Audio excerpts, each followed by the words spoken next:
दोस्तों, ये एक औरत की कहानी है जिसका कहना है कि डॉक्टरों ने मुझे बांझ कह दिया था। खावन ने तंग आकर मेरी जवान बहन को ही हमला कर दिया। ये वाकया जरूर सुनिएगा। वो कहती हैं कि मेरी जिंदगी की ऐसी कहानी है जो आज इस मुआशरे में आम होती जा रही है। सुनाना चाहती हूँ एक ऐसी दास्तान जो रोज मेरी रूह को घायल करती है। औलाद की खुशी से महरूम होने के बावजूद मैं एक खूबसूरत इज़्दिवाजी जिंदगी गुजार रही थी। साइम मेरे शोहर मेरा मान थे, मेरी जिंदगी थे। औलाद ना होने का ताना मुझे साइम ने कभी नहीं दिया था। एक दिन मेरी बहन कहने लगी कि बाजी मुझे फारिया के घर जाना है, साइम भाई छोड़ देंगे ना? मेरी छोटी बहन सादिया ने मुझसे पूछा तो मैंने कहा कि क्यों नहीं छोड़ेंगे भाई, आखिर जीजा जी हैं तुम्हारे। क्यों साइम, मैं दुरुस्त कह रही हूँ ना? साइम कहने लगा कि मेरी क्या मजाल है कि होम मिनिस्टर के किसी हुक्म की खिलाफ वर्जी करूँ। साइम ने शौक होते हुए मुझे कहा। मुझे साइम पर बहुत प्यार आया। मैंने कहा साइम वाकई आप बहुत अच्छे शोहर हैं। मलका आलिया के इन तारीफी कलमात ने गुलाम के खून को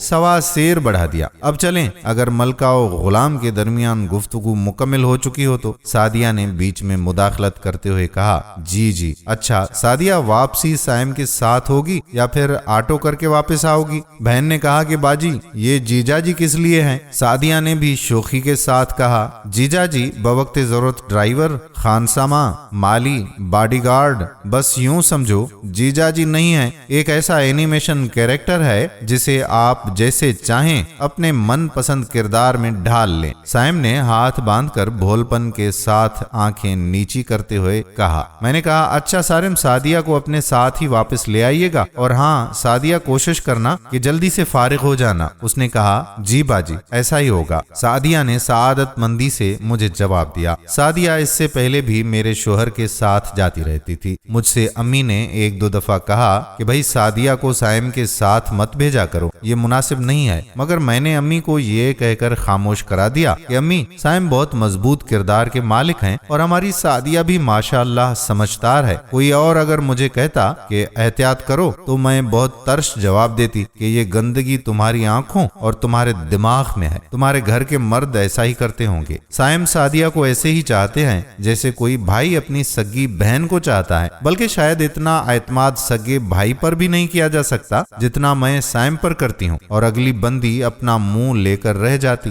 दिन यूं ही गुजरते गए। साइम और सादिया के शोख जुमलों को सुनकर मैं भी बहुत मजबूत होती थी और कभी कभी तो उनके दरमियान रेफरी का किरदार भी अदा करती थी। फिर जो कुछ हुआ उसका ना मैंने कभी सोचा था और ना कभी मेरे वहमो गुमान में भी था। उस दिन लाइट नहीं थी। साइम अपना मोबाइल घर में छोड़कर बाहर गए हुए थे। मैंने वक्त पास करने के लिए वो मोबाइल उठा लिया। वीडियो गैलरी के बाद गाने सुनने के लिए ऑडियो लगाई तो एक अजीब ऑडियो थी। ये आवाज तो सादिया की थी। सादिया के अल्फाज थे या बम, मैं बता नहीं सकती। वो सारिम से कह रही थी सारिम अब मैं आपके सिवा किसी से शादी नहीं कर सकती, मुझे आपसे मोहब्बत हो गई है। आगे की गुफ्तगू बता रही थी कि बात मेरे तस्वुर से कहीं ज्यादा आगे जा चुकी है। सादिया प्रेग्नेंट हो चुकी थी। व्हाट्सएप पर देखा तो सारी चैट डिलीट थी। ये ऑडियो शायद मोबाइल की गैलरी में डिलीट करना साइम भूल गया था। मैं गुमसुम थी।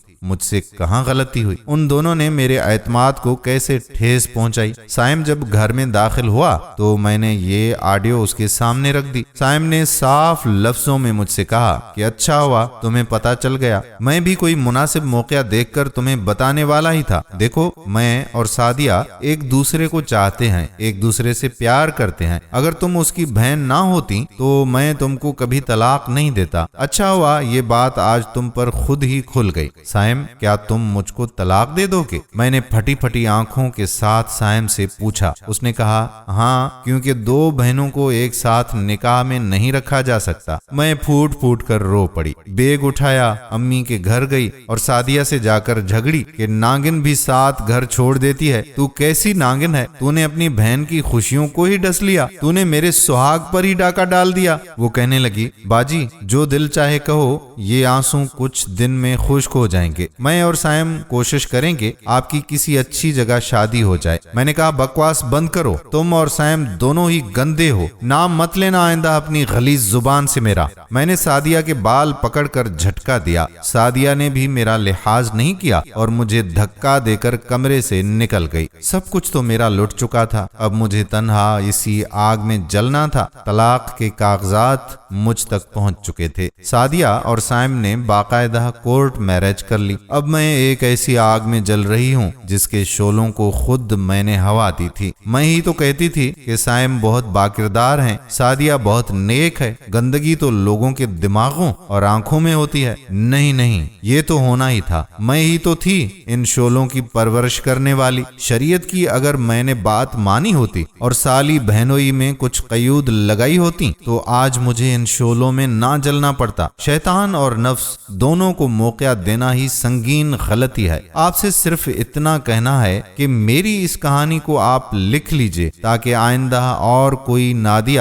ان شعلوں میں نہ جلے۔ یہ شعلے کہیں کسی پھپھی اور بھتیجی کو جلاتے ہیں تو کہیں خالہ اور بھانجی کو۔ آپ ان سب کو ان شعلوں میں جلنے سے بچا لیجئے۔ بتا دیجئے انہیں یہ شعلے جو انہیں جلاتے ہیں ان کی پرورش بھی یہ خود کرتی ہیں، روشن خیالی کی آڑ میں اور ماڈرنزم کے خمار میں۔ اسلام ہی میں نجات ہے، اسلام ہی میں سکون اور راحت ہے۔ آئیے نادیہ کی اس سچی کہانی کو دوسروں تک پہنچائیں، کیا پتا کہ کوئی اور نادیہ ان شعلوں میں جلنے سے بچ جائے۔ امید کرتے ہیں کہ ہماری آج کی ویڈیو بھی آپ کو پسند ضرور آئی ہوگی اور شیئر بھی کریں گے۔ آج کی ویڈیو آپ کو کیسی لگی؟ آپ 1 سے لے کر 10 میں سے کتنے نمبر دینا چاہیں گے اس ویڈیو کو؟ 1 مطلب بالکل نہیں اور 10 مطلب بہت زیادہ پسند۔ آنے والی ویڈیو تک اپنے میزبان قادر بخش کلہوڑو کو اجازت دیجیے۔ اللہ حافظ۔